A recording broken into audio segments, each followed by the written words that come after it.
No more corn syrup. Hey everyone, it's day 2 of me going corn syrup free, and again today already ran into a little snag. Typically for me for breakfast I might have a peanut butter and jelly sandwich and a cup of coffee and a piece of fruit.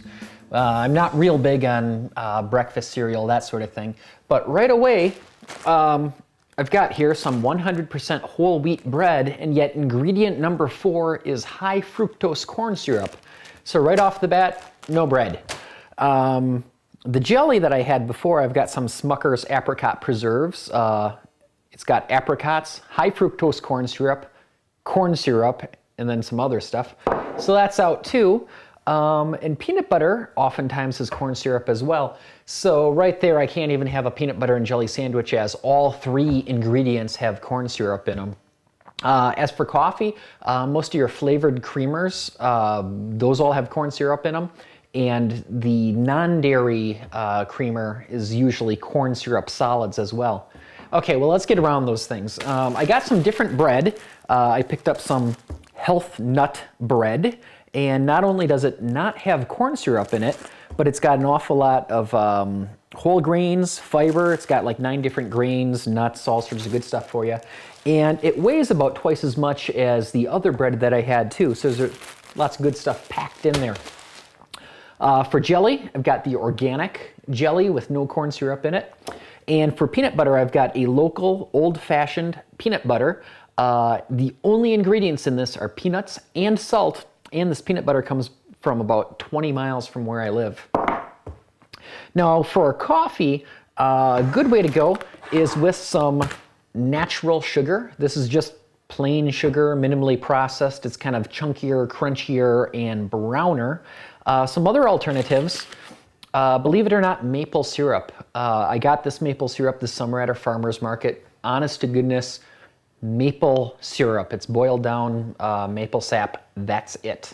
Alternatively, plain honey, also from the farmer's market. Nice, clean, simple, delicious sweetener.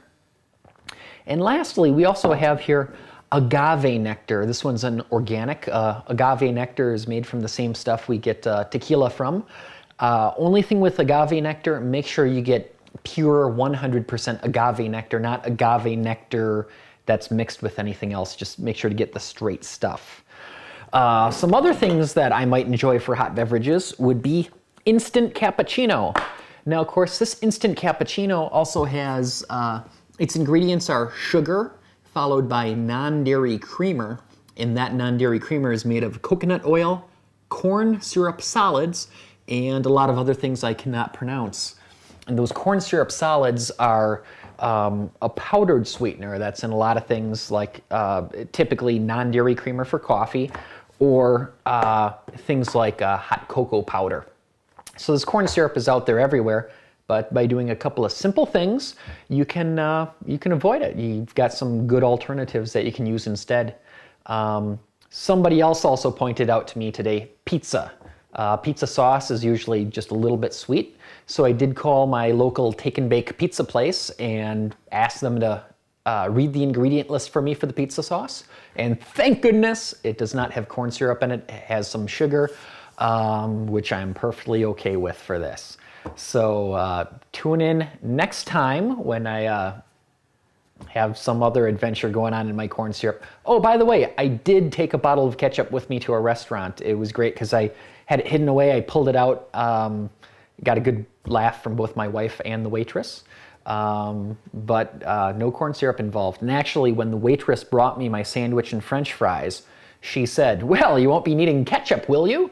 And I basically said, "No, I brought my own." And I had my bottle of organic ketchup there. So I was feeling pretty good about just doing that little bit of planning ahead to go corn syrup free. No more corn syrup.